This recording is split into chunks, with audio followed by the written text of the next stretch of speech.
Hello everyone, अभी हम पढ़ेंगे अबाउट पेज 6। पेज 6 के अंदर इन्होंने बोला है कि मैक्यूला डेंसा की लोकेशन बताओ। तो हमारा जो लूप ऑफ हेनले नहीं होता है, तो thick ascending loop of Henle होगा उसका, एंड हमारे डीसीटी का जंक्शन, ठीक है, वहाँ पर होता है हमारा मैक्यूला डेंसा। एवी जो हमारा डिफरेंस होता है वो मैक्सिमम एंड मिनिमम कहाँ होता है हर बार पूछते हैं। तो मिनिमम होगा हमारे दिमाग के अंदर एंड मैक्सिमम होगा हमारी किडनीज़ के अंदर, ठीक है।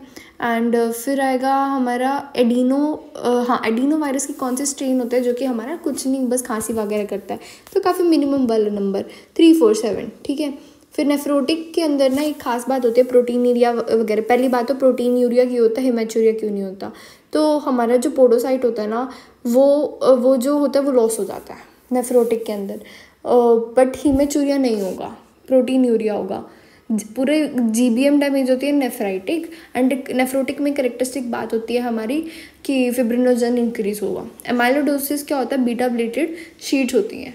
एंड बीएसएल लैब जो होती है उसके अंदर 2 और 3 के अंदर अगर आप उसका कोई मॉलिकुलर टेस्टिंग वगैरह कर रहे हैं, testing is fine, you are handling the pathogen, तो वो हमारा BSL-2 होगा, जबकि 3 होगा अगर आप उसको कल्चर कर रहे हैं, ठीक है, हाई लेवल। फिर उसके बाद HPV की वैक्सीन L1 होती है, आगे भी आएगा। Scombroid fish is associated with are Pseudomonas.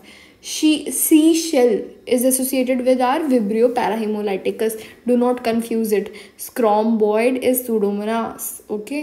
Hostile witness अगर आपको लगे किसी भी पॉइंट पे, you can do the cross examination, otherwise it is not like allowed in direct examination, because direct examination में you are presenting the case, आप victim and defense से कहलवा रहे हो कि क्या केस होना है, उसी के अंदर yes और no कहलवाओगे तो कोई सेंस नहीं बनता। बट अगर तुम्हें लग रहा है कि वो हॉस्टाइल है तो you can take cross examination, it's okay, leading questions are allowed. फिर उसके बाद पोस्टहीमस चाइल्ड, मतलब कि कोई भी एक पेरेंट के मरने के बाद बच्चा पैदा हो रहा है, जैसे कि आजकल फ्रोजन ओवरीज चल रहा है ना, उसके बाद। तो अब स्टर्नम जो होता है उसको सर्जिकल स्टील से हम रिपेयर करते हैं।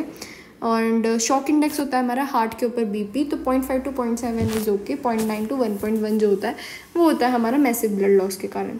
PCP जो होगा, CD4 जो होगा लेस देन 200, एंड हमें स्टीरॉयड पे रखना पड़ेगा अगर हमारा SpO2 कम हो रहा है, O2 कम हो रहा है, या फिर AA ग्रेडियंट जो है वो ज़्यादा है, ऐसे करके।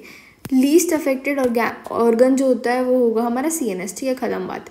फिर अमीबा इन्फेक्टिव फॉर्म हो गई अमीबॉइड, एंड ये बहुत खास इंपॉर्टेंट पॉइंट है कि एंथ्रेक्स के केस में इम्यूनोग्लोबिन क्या करते हैं, वो न्यूट्रलाइज करते हैं प्रोटेक्टिव एंटीजन को। ओवेरियन हाइपरस्टिमुलेशन सिंड्रोम क्यों होता है, बिकॉज ऑफ HCG।